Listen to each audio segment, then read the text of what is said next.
पहाटेचा वेळ. बुरहानपूरचा तत्कालीन मुघल किल्लेदार काकर खान या हल्ल्यानं पूर्णपणे बेसावत झाला. मराठा सैन्य इतक्या अचानक आणि इतक्या वेगानं शहरात शिरलं की काकर खानला प्रतिकार उभारण्याची संधीच मिळाली नाही. शहरात गोंधळ उडाला. मुघल सैन्याची मांडणी कोलमडली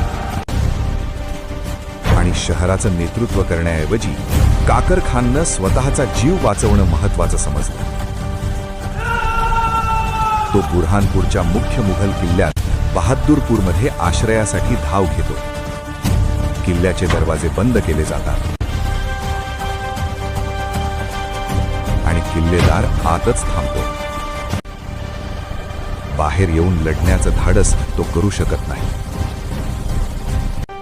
परिणामी मुख्य किल्ला बहादूरपूर वगळता संपूर्ण बुरहानपूर शहर मराठ्यांच्या ताब्यात येतं. हल्ल्याआधीच संभाजी महाराजांनी एक कठोर आदेश दिला होता. आया बहिणीस हात लावायचा नाही, सामान्य नागरिकांना त्रास द्यायचा नाही.